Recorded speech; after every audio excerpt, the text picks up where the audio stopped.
আন্তর্জাতিকভাবে বাংলাদেশের ভাবমূর্তি নষ্ট করা।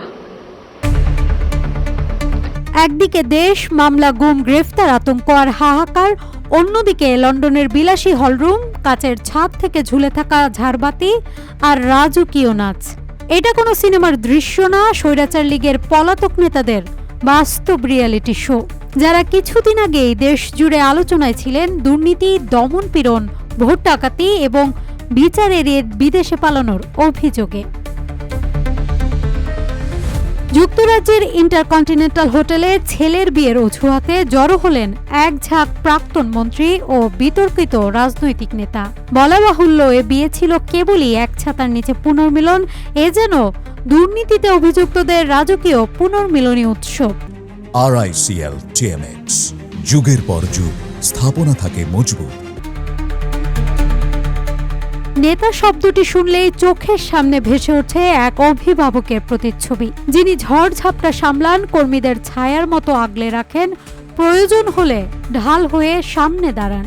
কিন্তু বাংলাদেশে, বিশেষ করে আওয়ামী লীগের ক্ষেত্রে এই সংজ্ঞাটি যেন সম্পূর্ণ উল্টো। এখানে নেতা মানেই কর্মীদের বিপদে ফেলে পালিয়ে যাওয়া, বিলাসের রাজ্যে আত্মসুখে নিমগ্ন এক নির্লজ্জ চরিত্র।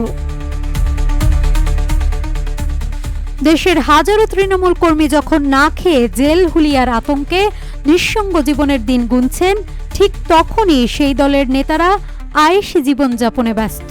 লন্ডনের 2 এরিনা ইন্টারকন্টিনেন্টাল হোটেলে যুক্তরাজ্যের আওয়ামী লীগের সাধারণ সম্পাদক সৈয়দ সাজিদুর রহমান ফারুক তার পুত্র ফায়াজ রহমানের বিবাহ অনুষ্ঠান আয়োজন করেন। কিন্তু এই বিয়ে হয়ে ওঠে পলাতক আওয়ামী লীগ নেতাদের এক রাজকীয় গেট টুগেদার।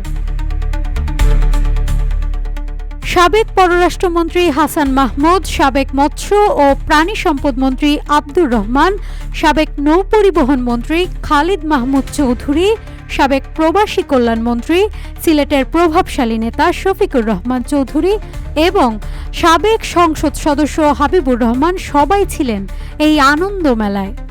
মুখে ছিল আনন্দের হাসি, গায়ে রাজকীয় পোশাক, হাতে সেলফি আর পেছনে ছিল হাজারো জনতার প্রশ্ন, এই লোকগুলো কিভাবে এখানে?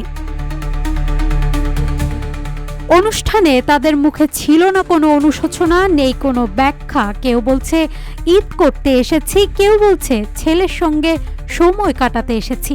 বাস্তবতা হলো, এরা সবাই সেই তালিকায় যারা গত 5ই আগস্ট গণঅভ্যুত্থানের প্রাক্কালে চুপিসারে দেশ ছেড়ে পালিয়েছেন।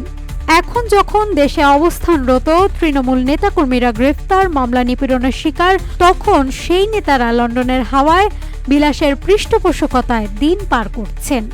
দেশে রাজনীতির ভস্মে আজ দগ্ধ কর্মীরা, আর বিলাসবহুল হোটেলের রাজকীয় রেজিস্ট্রি কাগজ স্বাক্ষর করছে নেতারা, যেন জাতির সামনে নিজেদের রাজনীতির উত্তর জীবন উদযাপন করছেন। এ যেন ঝলমলে আলোর নিচে কেবল উত্তম নৃত্য নয়, এটা সেই সব শপথের মৃত্যু ঘণ্টা যেগুলো একদিন জনগণের পাশে থাকার প্রতিশ্রুতি দিয়েছে।